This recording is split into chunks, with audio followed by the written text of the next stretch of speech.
পুৰুষৰ প্ৰৱেশ নিষেধ, কিন্তু ইচ্ছামতে গৰ্ভৱতী হয় মহিলাসকল। ক'ত আছে এই ঠাই জানিলে আপুনিও আচৰিত হৈ পৰিব।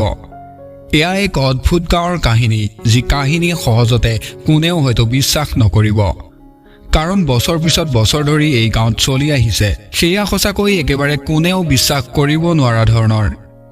কেনিয়াৰ শ্যামবুৰু অঞ্চলৰ উমোজা এক আচৰিত গাঁও, যিখন গাঁৱত 30 বছৰ ধৰি কেৱল মহিলাসকলে বাস কৰি আহিছে। কোনো পুৰুষৰ প্ৰৱেশ এই গাঁৱত নাই, কাৰণ মহিলাসকলে নিজেই ব্যৱস্থা কৰি এই গাঁৱত পুৰুষৰ প্ৰৱেশ নিষেধ কৰিছে। কিন্তু পুৰুষ প্ৰৱেশ থকা সত্ত্বেও নিজৰ মতেই জীৱন ধাৰণ কৰিছে মহিলাসকলে। তেওঁলোকে প্ৰতি বছৰে কোনোবাই নহয় কোনোবাই সন্তান জন্ম দিছে, ফলত বংশবৃদ্ধিও হৈছে সাধাৰণভাৱেই। সমাজ পৰিৱৰ্তন হৈছে, কিন্তু এই অদ্ভুত গাঁওখন আজিও কেনিয়াৰ বিস্ময়। ঘটনাটো ঘটিছিল 1990 চনত, যেতিয়া 15 গৰাকী স্থানীয় আদিবাসী মহিলাক বলৎকাৰৰ অভিযোগ উঠিছিল ব্ৰিটিছ সেনাবাহিনীৰ বিৰুদ্ধে।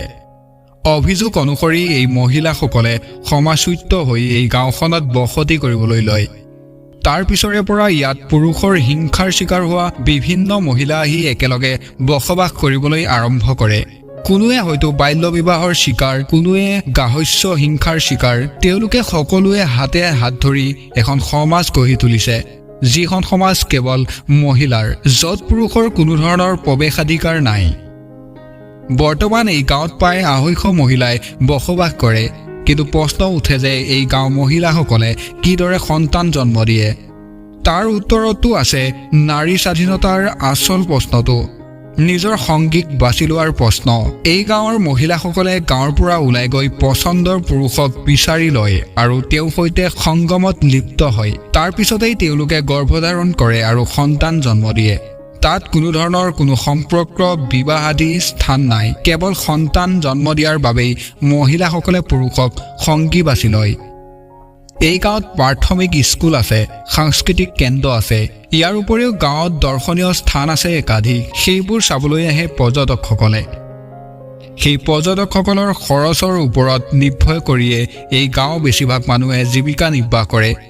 পৰ্যটকসকলে যি টি ক্ৰয় কৰি গাঁৱত প্ৰৱেশ কৰে আৰু গাঁৱৰ বিভিন্ন ঠাই পৰ্যবেক্ষণ কৰে। সেই পৰ্যটকসকলে কটা টিকটৰ দামৰ পৰাই গাঁৱৰ মানুহৰ হাতলৈ ধন আহে। কিন্তু ই যে পুৰুষতান্ত্ৰিক সমাজৰ ওচৰত নাৰীবাদৰ আদৰ্শ উদাহৰণ। পুৰুষ নথকাৰ এখন সমাজ গঢ়ি তুলিব পাৰিছে মহিলাসকলে। সঁচাকৈ আচৰিত নহয়নে? নিউজ ডেস্ক ৰিপৰ্ট, দৈনিক খবৰ।